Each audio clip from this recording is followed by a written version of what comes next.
everybody, and welcome back to another episode of The Male Perspective. I'm your host, Lana Reid, and today, on this day, I've got some fellow podcasters with me. I've got the men of the Residual Impact Podcast.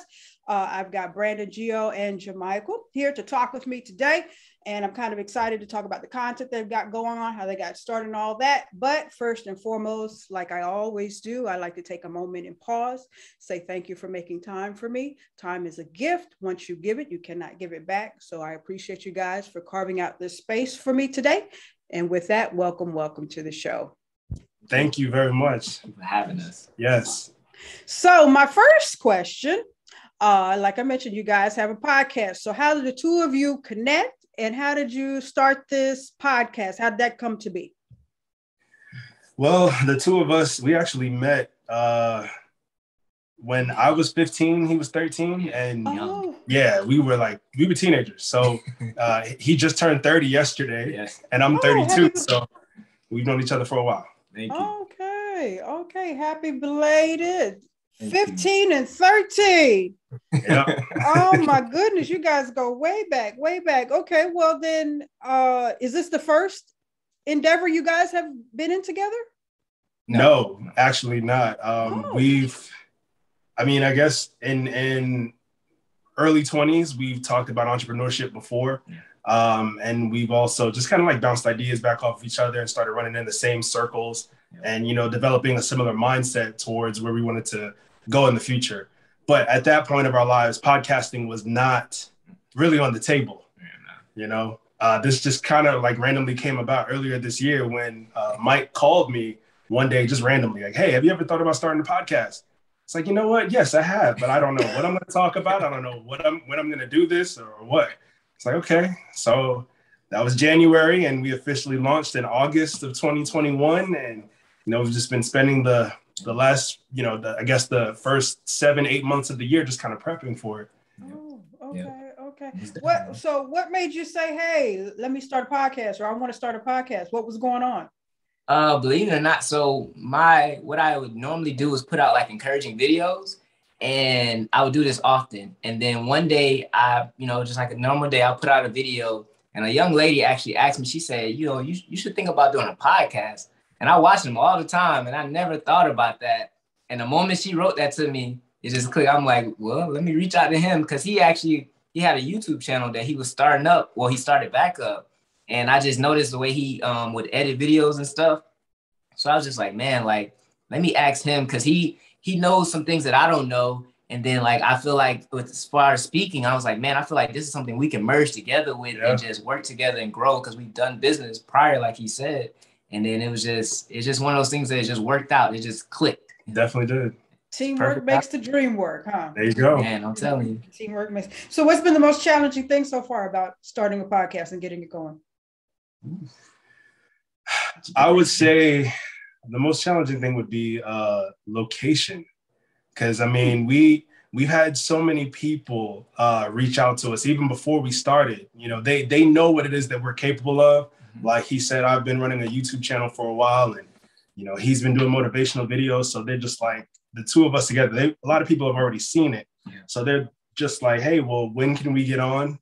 When can we, interview you, or when can you interview us? Stuff like that. And it's just like, currently, because of our location, we're not like, unless we can do like a call like this, then we're not really able to interview people or have guests on just yet. So that's the most challenging thing at the moment. But we'll get over it soon. Like, we'll be able to get over that hurdle. Oh yeah, take some time. And it's very curious to me, because podcasting is very popular now. And I don't know, maybe this is something you can speak on. Why do you think people are more leaning towards podcasts than turning on like the 6 o'clock news with NBC, ABC, or something like that? People seem to enjoy podcasts more. I think that it's coming like, just like the whole subscription-based thing, is just like people want to watch what it is they want to hear, or their niche, versus like just, you getting on the TV and you just happen to watch whatever program that they have on. Particularly, It's like, I want to hear, if I like sports, I literally want to watch some sports. I want to listen to a sports podcast, because I know that's the information that I'll be getting.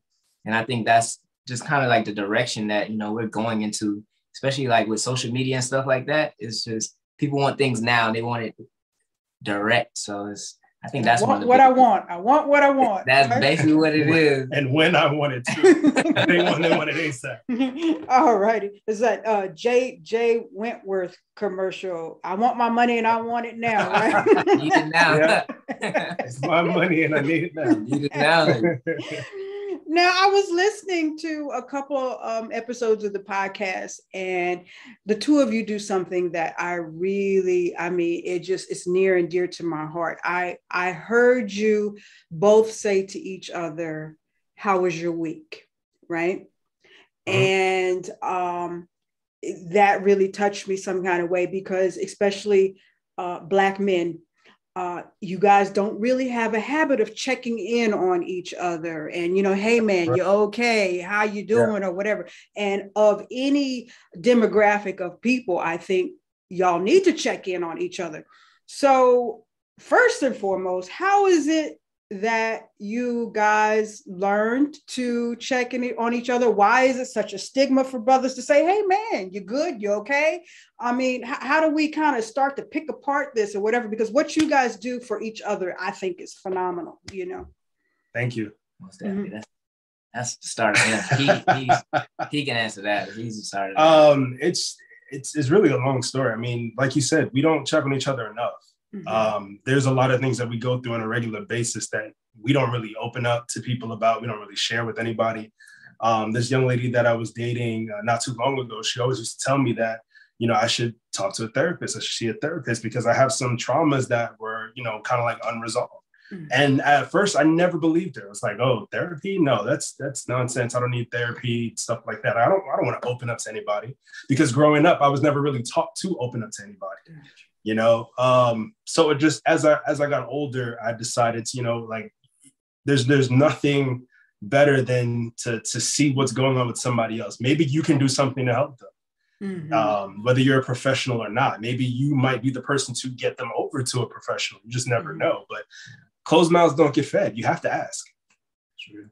That is true. That is true. Now, you had a girlfriend direct you towards, the possibility of therapy. And it's always, the significant other that kind of can open that doorway. But it is such a stigma for, especially in the Black community, to seek mental health.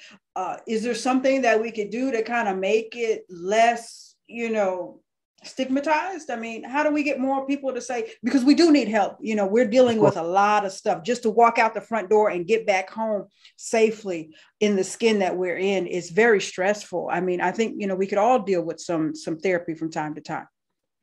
I think it's one of the things that my mentor told me. He was like, you lead with your strengths, but you connect with your weaknesses. So basically, I think by us, starting the podcast or talking about it more, we will show people like, hey, it's okay to talk about your feelings. It's okay to go talk to a therapist about something that you may have not let out for years, because once you realize, hey man, that person's dealing with that too, it's okay. He got through that. It clicks with people, and it's like it lets people open up. Because I know, like with us just doing the podcast, we've just had some episodes where we were just talking, on the show, and then it branched off to something else after the podcast. And it's just like, it was like it's been a healthy bond for us to really like outlet stuff. Correct. We didn't even realize were a problem or that we've been holding in for so long. So that's a big way to help. Gotcha. So is your brother circle just the two of you, or do you have more guys, like-minded guys in your circle, or is it just the two of you? We do have a few like-minded guys in our circle, but for the most part, with how we think as a collective, it's mostly the two of us. We're the only ones at the moment who are currently doing work like this and kind of like working with each other in this capacity. But who's to say that won't change soon? Because I really think that what we have going on right now, as far as the podcast, is definitely helping to wake a lot of people up who are like, close to us, or even people that we went to high school with. And we went to the same high school, but, we were just like grades apart. But, those people are really looking at us like, man, those two are doing something. And, maybe they'll start to, you know, kind of follow in our footsteps or do something similar along the lines of their niche. Yeah. Gotcha. Now, something that's always very interesting to me, because you two guys are doing something, you're like-minded, you're making moves in this world. You have this podcast and many other things beyond that, I'm sure, and what I listen to. But you just mentioned some people that you went to high school with. I'm curious, because we all have this. Some of us do well and some of us don't. What do you think it is for the two of you that allowed you to be move makers and for progressive thinkers and stuff like that? What was it for you that some people maybe didn't get in high school that makes you different? I would say our experiences. Yeah. Like, I know for a fact, well, I've talked about this in a couple of episodes, but shortly after high school, there was an incident where I was shot at before. I was in a drive-by shooting, and that was something that really just like woke me up. You know, I think it was, it might've been a random gang hit, you know, some sort of initiation, something like that. But I never really been in trouble. I've never been in trouble with the law. I won't say really, but I've never been in trouble with the law, like, ever. So, you know, I've never ran in like gang circles or anything like that. So I don't know who would have tried to shoot at me. Gotcha. But that was just something to kind of like spark in my head that something needs to change. I need to start doing things differently. Okay. I need to reach out to other people to let them know that this could happen to anybody. Gotcha. And this is something that you might be able to do to kind of not only steer yourself away from that direction, but maybe get somebody else away from that. Gotcha. You know, kind of like a each one teach one kind of moment. Yeah. Gotcha. Okay, awesome. Now, did I see, Mr. Jamichael, did I see that you do some work with kids? I do. What is that? Did you shoot? So I've been mentoring. I went through a mentoring program myself as a kid, and then I kind of came back and started mentoring myself. So I mentor kids from ages 10 to 18 years old. And just basically teaching them as young men, just teaching them life lessons that I think that we all can benefit from, stuff that we don't talk about. A lot of the young men, they come from single parent homes, so they're not really getting it from a father figure. Right. And I was blessed enough to have both of my parents in my life. So it's just like, for me, I watched them grow up together. My father was there and he just showed me so much thing, gave me so much love that I feel like, man, I just want to pour back into those kids. And, you know, my gift is to inspire, uplift, and encourage people. So I just want to use it to the best of my ability. Awesome. You know, and it's so beautiful to me as a seasoned sister to see some younger brothers giving back. Because sometimes I see folks younger than me and they seem to be very self-absorbed and it's about me. It's the world that we live in today. So right. I'm just so proud to see that you guys are giving back and doing for others and doing for the younger generation. Now, I want to kind of segue into another topic, and it's another issue that you brought up on your podcast, and it's this issue of social media. And to further that, what we post on social media, we should be mindful. I think you right. had said that.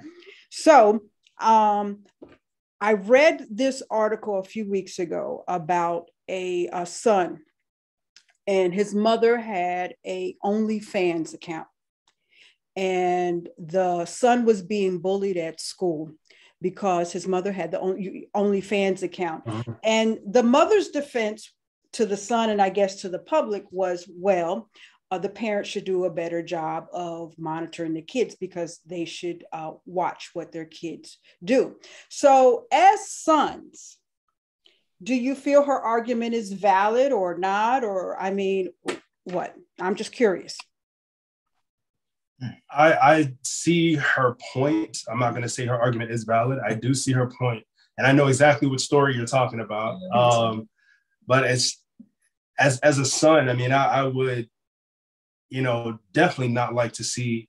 Thank God, my mom never went through that phase. And that definitely wasn't popular back then. Of course, it's not what it is now. But I never had to go through that, and I'm sure Mike never had to go through that.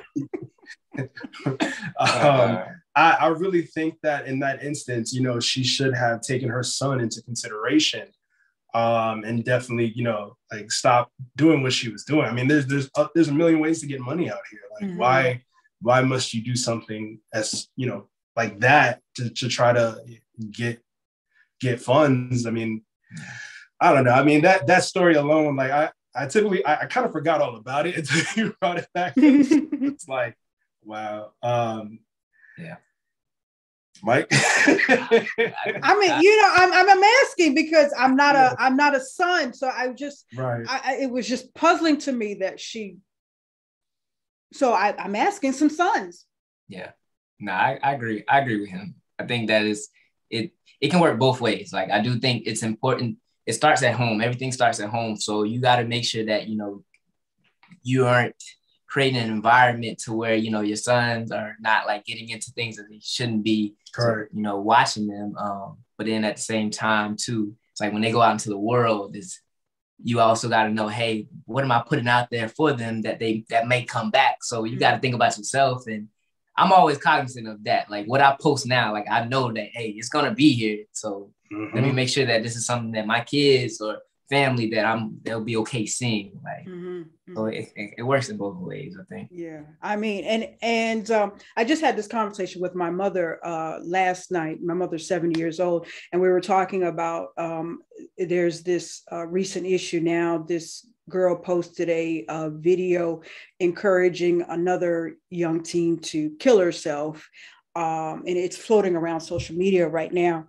Wow. And it just seems like younger people don't understand the consequences of their actions when it comes to social media and how it's permanent there and it doesn't go away, and how it affects other people or something like that. And, those are the downsides of social media. And I think you guys even talked about that in one of your podcasts, like it has its benefits and it has its negative consequences. But I just think we need to be more mindful of what we're out there putting. But that's why we have the Residual Podcast, because you guys are putting out positive stuff and everything and stuff like that. Do you find it difficult to come up with content? Because I see some creators are like, wow, this is getting to be stressful. So do you guys find it a dilemma at times? At times, yes. Yeah. But it actually always works out. Yeah. I think when it's only hard when we are like doing so much throughout the week, and then we have to realize, oh man, okay, we gotta come up with something. So as long as we like are diligent with our time, the topics tend to come and it flows. But sometimes, yes, it can be a little rough. So do you guys have brainstorming sessions? You guys have how does that work out for you guys? Yeah, we typically do. We'll meet up beforehand and kind of go over everything that we want to discuss or things that have happened to us throughout the week that might have sparked an idea for the show. Yeah. And it kind of puts into perspective, going to school and noticing, our teachers come up with lesson plans and stuff like that. And it's like, oh, that should be easy. But now I understand it might not be as easy as I thought it would have been. So shout out to all my teachers out there. Now I truly appreciate you, right? I definitely appreciate y'all. That's amazing. That's amazing. So where are we going now from the what's the forward thinking plan? 1 year plan, the 3 year plan, the 5 year plan? Or are we just winging it right now? Both. Yeah, I would say at the moment we're currently just winging it. But as far as planning, I mean, I was actually thinking about this a few days ago, noticing a lot of podcasts that I started listening to, they've been on for like 4, 5, 6 years, and they have hundreds of episodes out. And I'm like, wow, like I'm trying to picture what it would be like for us to be doing the same thing 3, 4, 5, 6 years later, So I haven't really got that far yet. I just started to try to picture, maybe 3 years down the line. The only thing I could think of is definitely having a studio. Yeah. Awesome. As of right now, we are currently, filming at a home, but, I want to have, a nice studio space for us. That way we can definitely have guests in and out with no problems, and have equipment just around for whatever we need. Just let's grab the equipment and use it for what we need it for.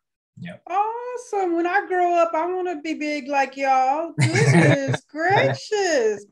So no recording out the kitchen then. Pretty much. Those days will be over eventually. Yo. Oh, wow. I can say I knew them when. Okay. Well, I'm so proud. You go. You go. Y'all down in Atlanta too. Let me say, Tyler, y'all better watch out. I know two brothers, they about to take over. You better watch over your shoulder, Tyler. They coming for you. All right. Okay. Now I got one last question, and then we will do the random question. Because whenever I get younger minds around me, I like to talk about stuff that just really puzzles me. But you said in your podcast, you guys were talking about Drake and J. Cole. You were comparing the two. And I think one of you said something about J. Cole is considered more of a conscious rapper, right? Right. Okay. So, and I was listening to and don't ask me why I was listening to it. I was listening to this recently released song by Megan Thee Stallion, okay? And I was thinking to myself, in my day, we had female rappers like Queen Latifah rapping about UNITY and unity, and we need to come together. And today in 2021, we have female rappers like Megan rapping about the stuff that she raps about. I'm not going to go into it. We know what you're talking about. And like she's pop. Everybody knows. I mean, and Latifah's not known for her. Are we deteriorating as a society? I mean, why? What? You know, I'll blame a little bit of the music industry. I think that they're so focused on money that they know, like, they got a formula. Hey, we'll bring you in. We see that you got a little buzz. We're gonna put a marketing team behind you, and we know if you put out such and such, you talk about this, and that, we'll put all the money behind you, and then we know that we're gonna push this out, and we'll get a bunch of people just to buy into it and listen into it. Because all that other stuff, all the, like we said, the conscious stuff, that's cool and all, but they ain't gonna sell a lot. We want to just do the same little formula. It's all about what sells. Yep. You know, it's when you look at a lot of the female rappers of today, you know, your Meg Thee Stallion, your Cardi B, your Saweetie, your City Girls, they typically all rap about the same exact thing. They just put a different track behind it, and you know, that's that. But it's the same thing. Yep. Reason being is because that's what sells, especially when dealing with women. Like, I mean, it's been that way since magazines first came out, you know. In essence, sex sells. But when you deal with a lot of like the male rappers, you'll notice with them, a lot of the popular ones anyway, they have the same formula too. A lot of them are mostly violent. A lot of them talk about, you know, half naked women as well. And they'll have them in the videos and stuff like that, because that's also what sells. So yeah, I mean, as far as deteriorating as a society, I don't think that's the case, but we are a lot more desensitized to certain things. Gotcha. Because a lot of the things definitely that you would see on music videos today, I mean, you couldn't even see on TV maybe 20, 30, even 40 years ago. Right. And even some of the language used on some of the, you know, the shows nowadays, like you can say certain things now that you couldn't say back then. So that's true. That's right. I think, you know, Dave Chappelle drove that point home. He was like, you know, I said the N-word, you know, 50 million times on TV, nobody had a problem. But as soon as I shift the narrative, then, you know, it's an issue. But, you know, it seems like some of the stuff that they're saying is okay to say and to put out and emit consistently really lacks moral fiber and integrity. And that's kind of concerning to me, because where are we going? You saw this little girl and she's talking about, I got that water. And I was like, oh, baby girl, no, we don't do that. No, we don't say that. No, we don't do that. But yeah, it was just concerning to me. And like I said, I always like to, you know, pick the brains of the younger folks and see what they have to say about it. But yeah, I was sitting there like an old lady when I heard the Megan Thee Stallion. I was like, ooh, ooh. Yeah, that's what you get nowadays. Did she say? Oh my gosh! They don't hold back. I'm baby. But fellas, I am going to ask the random question, and I'm gonna let you guys go on with your day and planning on how you go take over the world. What is that? Pinky in the brain. We're gonna take over the world. So let's see what we got here. And All righty. So I'm gonna ask this question, and then if somebody wants another one, I will pick another one. What product would you seriously stockpile if you found out they weren't going to sell it anymore? Ooh. Wow. That's a good one. It's a very good one. They weren't gonna sell any.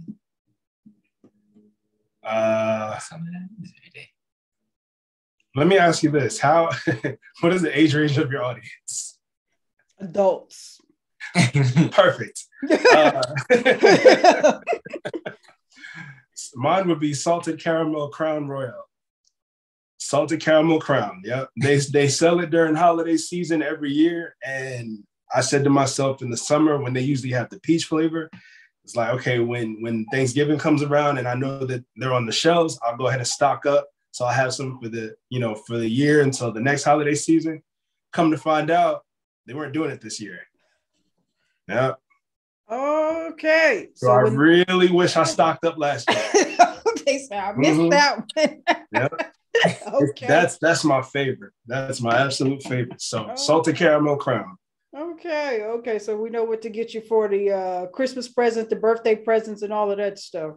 Yep. And it's only sold in the winter. So and convenient. My birthday's in January. So okay. All right. So you'll be comes out in the winter, I take it. So you're about to turn 33 in January then, right? Correct. You want another question or you want the Let's try one more. Yeah, we can do one more. You say, I don't know what I was talking about. Let's see what we got. I don't. What is the worst purchase you've ever made?